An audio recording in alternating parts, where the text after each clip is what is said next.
Hello दोस्तों, आप सभी का स्वागत है हमारे YouTube channel Anujugvanshi online study points पर।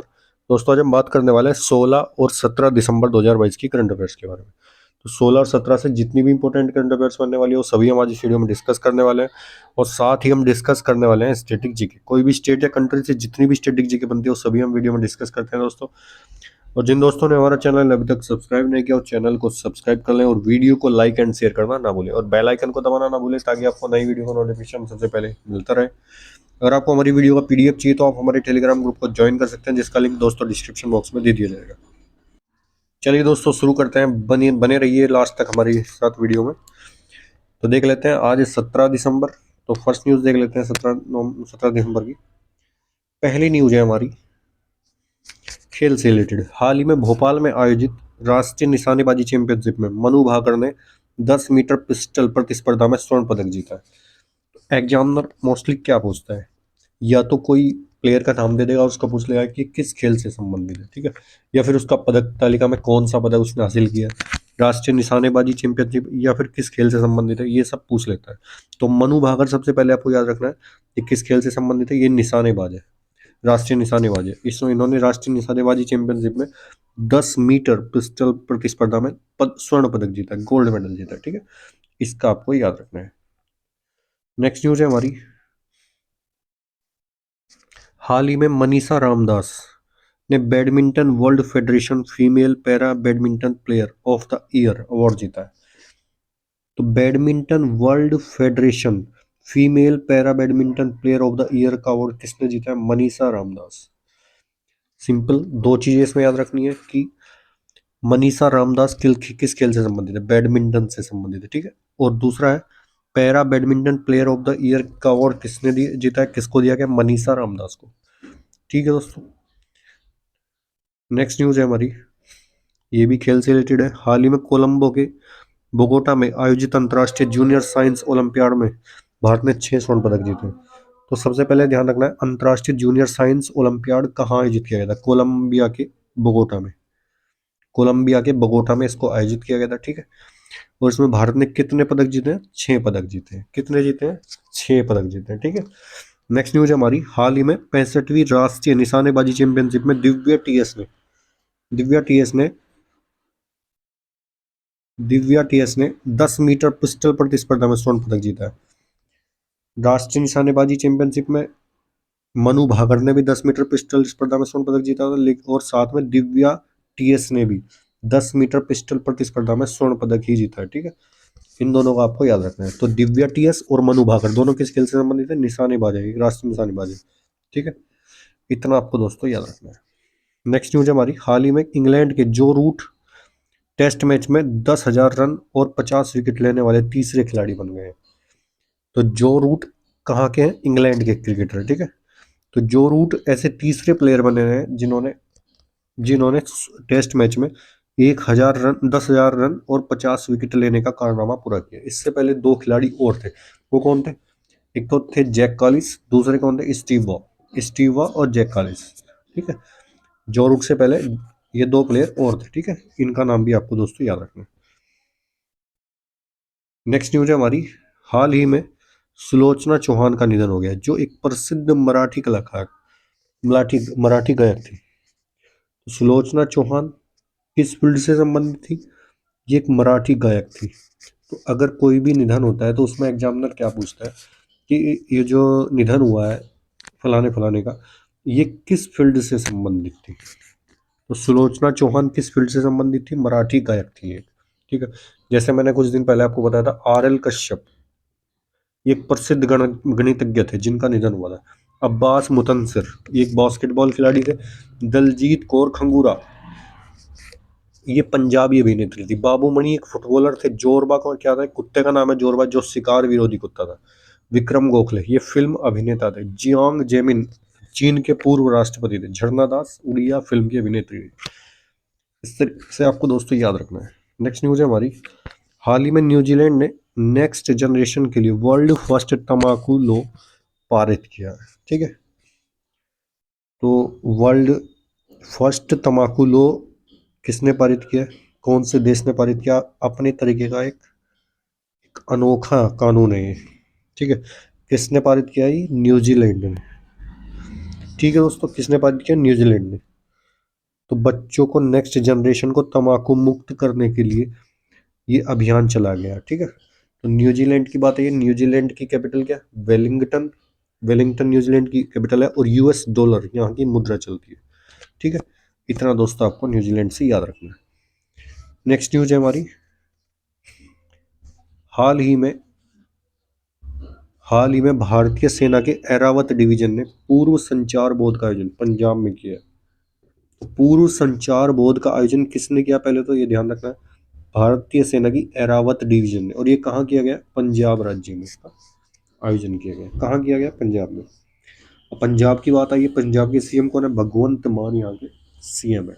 कैपिटल क्या है? चंडीगढ़ है। बनवारी लाल पुरोहित यहाँ के गवर्नर है। ठीक है, इतना दोस्तों आपको पंजाब से याद रखना है। अभी पंजाब में भारतीय सेना का एक संयुक्त युद्धाभ्यास हुआ था, इसका नाम क्या था? गगन स्ट्राइक। पंजाब ने में एक विधायक पे एक पेंशन योजना को लागू किया है। गानों में हथियारों के प्रदर्शन पर प्रतिबंध लगाने वाला राज्य कौन सा है? पंजाब है। एशिया के सबसे बड़े कंप्रेस्ड बायोगैस प्लांट का उद्घाटन पंजाब में हुआ है। पुरानी पेंशन योजना को बहाल किसने किया? ये भी पंजाब ने किया। ठीक है, इतना दोस्तों आपको याद रखना है। और ई स्टाम्प को मंजूरी किसने दी है? ये भी पंजाब राज्य ने दिया है। इतना पंजाब से याद रखना है। नेक्स्ट न्यूज है हमारी, हाल ही में भारतीय अंतर्राष्ट्रीय विज्ञान महोत्सव का 8वां संस्करण भोपाल में आयोजित किया जाएगा। तो अंतर्राष्ट्रीय विज्ञान महोत्सव ये कहाँ आयोजित किया जाएगा? ये भोपाल में आयोजित होगा। ठीक है, मध्य प्रदेश का शहर है भोपाल। अंतर्राष्ट्रीय विज्ञान महोत्सव का आयोजित होगा भोपाल में। कौन सा इसका संस्करण है? ये 8वां संस्करण है। ये भी दोस्तों आपको याद रखना। नेक्स्ट है हमारी न्यूज, हाल ही में शंकर चौधरी गुजरात विधानसभा के अध्यक्ष चुने गए। तो गुजरात विधानसभा की बात आई है, तो गुजरात में आप सभी को पता है अभी 2 राज्यों में भी हाल ही में इलेक्शन हुए थे, और दिल्ली में एमसीडी के इलेक्शन थे, साथ में गुजरात और हिमाचल प्रदेश में दोनों में विधानसभा के इलेक्शन हुए थे। ठीक है दोस्तों, तो गुजरात विधानसभा के अध्यक्ष कौन चुने गए? शंकर चौधरी। ठीक है, अब गुजरात के चुनाव की बात कर लेते हैं। गुजरात के अभी जो सीएम नए नवेले कौन बने हैं? गुजरात के सीएम बने हैं भूपेंद्र भाई पटेल। ठीक है, भूपेंद्र भाई पटेल यहाँ के सीएम बने, दोबारा सीएम बने, इससे पहले भी हुए थे। ठीक है, और ये कौन सी पार्टी से थे? बीजेपी, भारतीय जनता पार्टी से। ठीक है, और अब गुजरात की बात कर लेते हैं। 182 सीटों के लिए कुल चुनाव था, जिसमें कुल 156 सीटें बीजेपी को मिली है। ठीक है, बीजेपी को कितनी सीटें मिली? 156, और कांग्रेस को, इसकी विरोधी पार्टी को 17 सीटें मिली है। ठीक है, 17 सीटें इसको मिली है। और आप आम आदमी पार्टी को लगभग कितनी मिली है? लगभग 5 सीटें आम आदमी पार्टी को मिली, अरविंद केजरीवाल की पार्टी, आम आदमी पार्टी। ठीक है, ये गुजरात विधानसभा के चुनाव से आपको याद रखना है। जबकि मैंने साथ में बताया था हिमाचल प्रदेश में चुनाव होते हैं, वहां पर कितनी सीटें थी? लगभग 68 सीटें थी, जिसमें 40 सीटें कांग्रेस को मिली है। ठीक है, इतना दोस्तों आपको याद रखना है।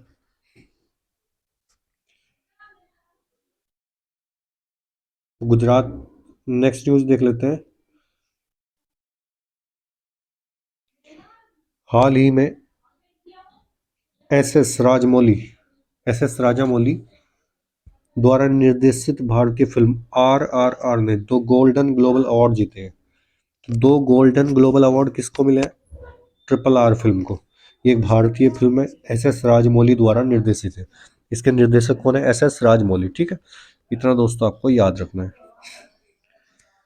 अभी कुछ पुरस्कार दिए गए थे सुंदर पिचाई को भी, ये गूगल कंपनी के सीईओ, इनका भारत सरकार के द्वारा पद्म भूषण सम्मान दिया गया था। ईरानी फिल्म थी एक नारगेसी, इसको ICFT ने इसको गांधी पुरस्कार दिया गया था IFFI अवार्ड में, इंटरनेशनल फिल्म फेस्टिवल में। ठीक है, अवनी लेखरा को para sports person of the year चुना गया था। श्री श्री रविशंकर को the emissary of peace award दिया गया था।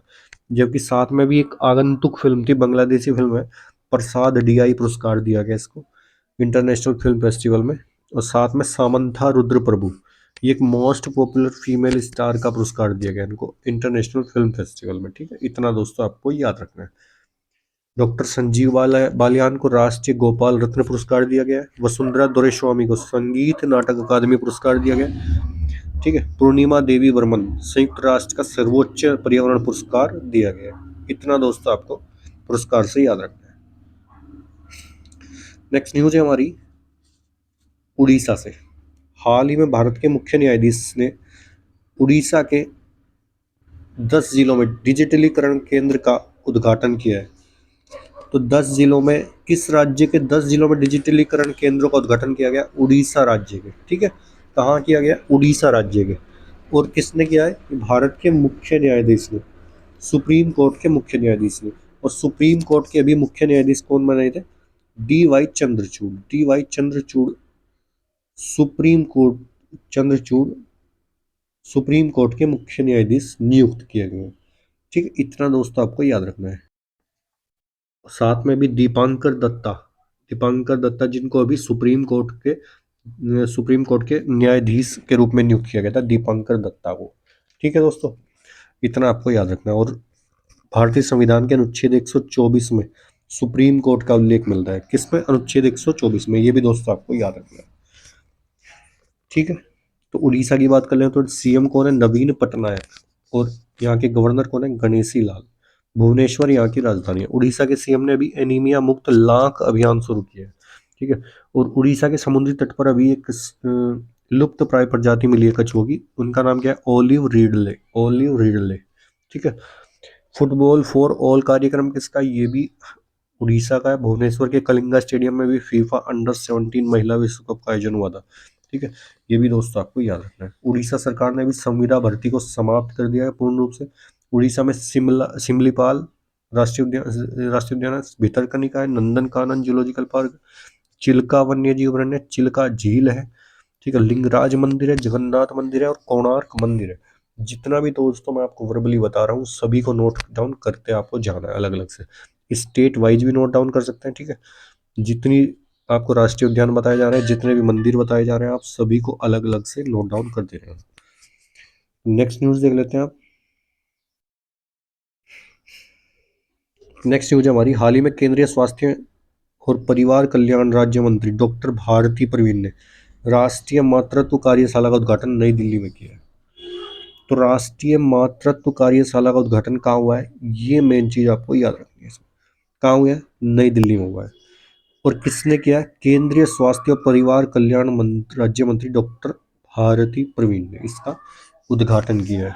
ठीक है, तो राष्ट्रीय मातृत्व कार्यशाला का उद्घाटन कहाँ हुआ? नई दिल्ली में। ठीक है दोस्तों, अब बात आई नई दिल्ली की। सीएम कौन है? अरविंद केजरीवाल। और विनय कुमार सक्सेना यहाँ के लेफ्टिनेंट गवर्नर है, उपराज्यपाल है। क्योंकि दिल्ली हमारा केंद्र शासित प्रदेश है, यहाँ पर राज्यपाल नहीं बनते हैं, उपराज्यपाल बनाया जाता है। ठीक है, इतना दोस्तों आपको याद रखना। मिशन कुशल कर्मी किसका है? दिल्ली का है। इंडिया गेट पर अभी दिव्य कला मेले का शुभारंभ हुआ था, ये भी याद रखना है। सांस्कृतिक मंत्रालय ने नई दिल्ली में स्वर धरोहर महोत्सव का आयोजन किया है। ठीक है, इंडो पैसिफिक रीजनल डायलॉग का चौथा एडिशन कहाँ हुआ है? नई दिल्ली में आयोजित किया गया। अभी नरेंद्र मोदी ने no money for terror global meet का आयोजन नई दिल्ली में किया था। अभी 41वां भारत अंतर्राष्ट्रीय व्यापार मेला कहाँ हुआ है? दिल्ली के प्रगति मैदान में आयोजित किया गया था। ठीक है दोस्तों, इतना दोस्तों आपको याद रखना है। सरस फूड फेस्टिवल, इसका आयोजन कहाँ हुआ था? ये भी नई दिल्ली में होता। और हरियाली महोत्सव है, स्वर सम्राट महोत्सव है, ये भी सब कहाँ के हैं? ये भी नई दिल्ली के। इतना दोस्तों आपको नई दिल्ली से याद रखना है। नेक्स्ट न्यूज है हमारी इसरो से रिलेटेड। अंतरिक्ष अनुसंधान संगठन, हाल ही में इसरो ने अपने भविष्य के सभी उपग्रहों में L1 आवृत्ति की शुरुआत करने की घोषणा की है। तो जीपीएस में सबसे ज्यादा यूज होने वाली आवृत्ति फ्रीक्वेंसी कौन सी है? L1 frequency. और ये कितनी होती है L1 फ्रीक्वेंसी? ये भी हम दोस्तों आपको बता देते हैं। ये होती है लगभग 1575। 1575 लगभग होती है, 1575 समथिंग कुछ होती है, 1575 पॉइंट कुछ होती है। इतनी मेगा हर्ट्ज की फ्रीक्वेंसी होती है। ठीक है, L1 फ्रीक्वेंसी की वैल्यू कितनी होती है? 1575 मेगा हर्ट्ज, इतनी फ्रीक्वेंसी होती है L1। ठीक है, ये दोस्तों आपको याद रखना है। तो इसरो अपने भविष्य के उपग्रहों में कौन सी आवृत्ति यूज करेगा? L1 आवृत्ति को। इसकी वैल्यू कितनी होती है? 1575 मेगा हर्ट्ज। ठीक है, इतना दोस्तों आपको याद रखना है। अब इसरो की बात आई है। तो ये स्पेस एजेंसी है भारत की, इसरो। इसकी फुल फॉर्म क्या है? Indian Space Research Organisation. Formation कब हुआ है इसरो का? 1969 में। इसका फॉर्मेशन हुआ है बेंगलुरु में, इसका हेडक्वार्टर है। और इसके अभी चेयरमैन कौन है? एस सोमनाथ। एस सोमनाथ इसके चेयरमैन है। ठीक है दोस्तों, अभी इसरो के कुछ मिशन देख लेते हैं। इसरो ने अभी देश का पहला निजी रॉकेट लॉन्च किया था आंध्र प्रदेश के श्रीहरिकोटा से, विक्रम एस के नाम से। ठीक है, अभी इसरो ने RH-200 साउंडिंग रॉकेट का सफल परीक्षण किया, RH-200। ठीक है दोस्तों, इसरो ने अभी पृथ्वी अवलोकन उपग्रह ले जाने के लिए PSLV-C54 रॉकेट को आंध्र प्रदेश के श्रीहरिकोटा से लॉन्च किया था। कहाँ से लॉन्च किया था? आंध्र प्रदेश के श्रीहरिकोटा से। किसको? PSLV-C54 रॉकेट को लॉन्च किया गया। ठीक है दोस्तों, PSLV-C54 रॉकेट को कहाँ से लॉन्च किया गया? आंध्र प्रदेश के श्रीहरिकोटा से। इतना दोस्तों आपको इसरो से याद रखना है। नेक्स्ट न्यूज है हमारी, हाल ही में ILO की 17वीं एशिया पैसिफिक क्षेत्रीय बैठक सिंगापुर में आयोजित की गई है। ILO क्या है? इंटरनेशनल लेबर ऑर्गेनाइजेशन, अंतर्राष्ट्रीय श्रम संगठन। इसका फॉर्मेशन कब हुआ था? 1919 में। जेनेवा में इसका हेडक्वार्टर है। और इसका डायरेक्टर जनरल कौन है? गिलबर्ट होंगबो इसके डायरेक्टर जनरल है। उसकी बैठक का आयोजन कहाँ है? सिंगापुर में। ठीक है दोस्तों, कहाँ आयोजन हुआ है? सिंगापुर। नेक्स्ट न्यूज है हमारी, हाल ही में सांस्कृतिक मंत्रालय ने देश भर में 7 क्षेत्रीय सांस्कृतिक केंद्र स्थापित किए। कितने सांस्कृतिक केंद्र स्थापित किए जाएंगे देश भर में? 7। और ये कहाँ कहाँ स्थापित किए जाएंगे? नागपुर में, पटियाला में, तंजापुर में, उदयपुर में, प्रयागराज में, कोलकाता में, और 7वां कौन सा है? दीमापुर। ये दोस्तों आपको याद रखना है। नागपुर है, पटियाला है, तंजापुर है, उदयपुर है, प्रयागराज है, कोलकाता है और दीमापुर है। ये 7 क्षेत्रीय सांस्कृतिक केंद्र की स्थापना की जाएगी इन शहरों में। ठीक है, इतना दोस्तों आपको याद रखना है। सांस्कृतिक मंत्रालय कौन है हमारे? प्रहलाद सिंह पटेल हमारे सांस्कृतिक मंत्रालय के मंत्री हैं। नेक्स्ट न्यूज है हमारी, हाल ही में भारत की सबसे बड़ी समकालीन कला प्रदर्शनी कोच्चि में आयोजित की जा रही है। इसका सबसे बड़ी समकालीन कला प्रदर्शनी का आयोजित की जा रही है कोच्चि में। ठीक है दोस्तों, इतना दोस्तों आपको याद रखना है। कहाँ आयोजित की जा रही है? कोच्चि में। अभी कोच्चि में ही 18वां अंतर्राष्ट्रीय टेलीमेडिसिन सम्मेलन का आयोजन किया गया था। अंतर्राष्ट्रीय टेलीमेडिसिन का सम्मेलन का आयोजन कहा गया था? केरल के कोच्चि में। ठीक है दोस्तों, नेक्स्ट न्यूज है हमारी, हाल ही में doctor PC Rath cardiological society of India के अध्यक्ष चुने गए। तो डॉक्टर PC रथ को क्या चुना गया? कार्डियोलॉजिकल सोसाइटी ऑफ इंडिया के अध्यक्ष के रूप में इनको चुना गया। ठीक है दोस्तों, इतना आपको याद रखना है। हाल ही में नेक्स्ट न्यूज है हमारी, हाल ही में सर सेरेमी फरार को WHO ने अपना मुख्य वैज्ञानिक नामित किया है। तो WHO का मुख्य वैज्ञानिक किसको नामित किया गया? सर सेरेमी फरार। WHO की बात करते हैं, फॉर्मेशन कब हुआ? 1948 में। जेनेवा में इसका हेडक्वार्टर है। और इसके अभी हेड कौन है? ट्रेडोस अधानोम इसके हेड है। ठीक है दोस्तों, इतना आपको याद रखना है। नेक्स्ट न्यूज है हमारी, हाल ही में भारत और कजाकिस्तान के बीच संयुक्त सैन्य अभ्यास काजिंद 2022 मेघालय के उमरोई में शुरू हुआ है। तो मेघालय के उमरोई में कौन सा युद्ध अभ्यास शुरू है? काजिंद 2022। एग्जामिनर पूछ सकता है कि काजिंद 2022 किन दो देशों के बीच में होता है? तो भारत और कजाकिस्तान के बीच में। कजाकिस्तान की बात आई है तो कजाकिस्तान की कैपिटल क्या है? अस्ताना। कजाकिस्तान की कैपिटल क्या है? अस्ताना। और टेंगे यहाँ की मुद्रा चलती है। क्या चलती है मुद्रा? टेंगे। ठीक है दोस्तों, इतना आपको याद रखना है। तो कुछ युद्ध अभ्यास देख लेते हैं। अभी भारत और मलेशिया के बीच में मैंने बताई थी आपको हरिमो शक्ति। भारत और मलेशिया के बीच में। भारत और ओमान के बीच में नसीम अल बहार। ये कई बार एग्जाम में पूछा गया है। नसीम अल बहार किन दो देशों के बीच में? भारत और ओमान के बीच में। भारत और अमेरिका के बीच में वज्र प्रहार है, कोप इंडिया है, टाइगर ट्रम्प है और युद्ध अभ्यास है। सूर्य किरण जबकि भारत और नेपाल के बीच में होती है। मालाबार एक्सरसाइज है क्वाड देशों के बीच में। क्वाड संगठन में कितने देश है? 4 है, इंडिया, USA, जापान और ऑस्ट्रेलिया। ठीक है, और अमेरिका साउथ कोरिया के बीच में हुआ था अभी विजिलेंस स्टॉर्म युद्ध अभ्यास। ठीक है, इतना आपको दोस्तों याद रखना है। नेक्स्ट न्यूज हमारी, हाल ही में एडीबी ने वित्तीय वर्ष 2022-23 के लिए भारत की आर्थिक वृद्धि दर 7% रहने का अनुमान लगाया। अभी इन्होंने अपनी आर्थिक वृद्धि दर के अनुमान को घटाया 7.2 से, इन्होंने कितना कर दिया, 7% कर दिया। 2022-23 वित्तीय वर्ष 2022-23 के लिए एडीबी ने कितना किया, 7% रहने का अनुमान लगाया। ठीक है, इतना दोस्तों आपको याद रखना है। अब बात आई है एडीबी की।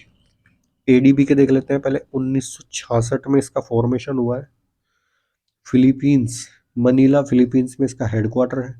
कहाँ है, मनीला फिलीपींस। ठीक है, एडीबी की फुल फॉर्म क्या है, 1966 में फॉर्मेशन, और इसका हेडक्वार्टर क्या है, मनीला, मनीला फिलीपींस में। और एडीबी की फुल फॉर्म क्या है, एशियन डेवलपमेंट बैंक इसकी फुल फॉर्म है, एशियन डेवलपमेंट बैंक इसकी फुल फॉर्म है। तो अभी कुछ प्रोजेक्शन अपने दिए थे, अभी मूडीज ने अपना प्रोजेक्शन दिया था, उसने कितना दिया था, मूडीज का प्रोजेक्शन कितना था, 7% का। ओईसीडी का प्रोजेक्शन कितना था, ओईसीडी का प्रोजेक्शन कितना था, 6.6% रहने का। मूडीज का 7%, ओईसीडी का 6.6, S and P global rating का कितना था, 7%। S and P global rating का कितना था, 7%। ठीक है, और जबकि अब एडीबी ने कितना दिया, 7%। एडीबी का भी कितना है, 7%। ठीक है, इतना दोस्तों आपको याद रखना है। नेक्स्ट न्यूज है हमारी, हाल ही में एसबीआई बैंक ने 4 साल में 1.62 लाख करोड़ रुपए का कर्ज राइट ऑफ किया है। तो ये कर्ज राइट ऑफ क्या होता है, ये किस बैंक ने किया और कितना किया है, ये किया है एसबीआई बैंक ने, स्टेट बैंक ऑफ इंडिया ने, 4 साल के अंतराल में किया है। जो 4 साल के अंतराल में इकट्ठा हुआ है, कितना कर्ज, 1.65 लाख करोड़ रुपए का कर्ज राइट ऑफ किया। राइट ऑफ मतलब करना क्या होता है, जो बैंकों से कर्ज दिया गया, बैंकों ने अपने ग्राहकों को जो कर्ज दिया है, अगर वो कुछ समय के बाद, आने वाले समय में अगर ये होता है कि ये वापस नहीं आएगा, तो उस कर्ज को क्या बोला जाता है, राइट ऑफ। ठीक है, उसको बोला जाता है राइट ऑफ कर्ज। तो कौन से बैंक ने किया, एसबीआई बैंक ने, state bank of India, state bank of India. ठीक है दोस्तों, इसका फॉर्मेशन कब हुआ है, 1955, 1955 में इसका फॉर्मेशन हुआ था। और इसका हेडक्वार्टर कहाँ है, मुंबई में इसका हेडक्वार्टर है। और इसके चेयरपर्सन कौन है, चेयरपर्सन है इसके दिनेश कुमार खरे, दिनेश कुमार खरे। इतना दोस्तों आपको याद रखना है एसबीआई से। अब बैंक से रिलेटेड कुछ न्यूज है। अभी कुछ दिन पहले ही एचडीएफसी बैंक ने भारत की पहली इलेक्ट्रॉनिक्स बैंक गारंटी जारी की थी। तो भारत की इलेक्ट्रॉनिक्स बैंक गारंटी जारी करने वाला देश का कौन सा बैंक है, एचडीएफसी। अभी आईडीएफसी फर्स्ट बैंक ने अपना स्टिकर आधारित डेबिट कार्ड लॉन्च किया था। क्या नाम था उसका, फर्स्ट टैप्स के नाम से पहला स्टिकर आधारित डेबिट कार्ड लॉन्च करने वाला बैंक कौन सा है, आईडीएफसी फर्स्ट बैंक। अभी एयरटेल पेमेंट बैंक ने फेस आधारित ई केवाईसी स्टार्ट किया है। यस बैंक ने जेसी फ्लोर में 9.9% की हिस्सेदारी का अधिग्रहण किया है। ठीक है, इतना दोस्तों आपको बैंकों से याद रखना है।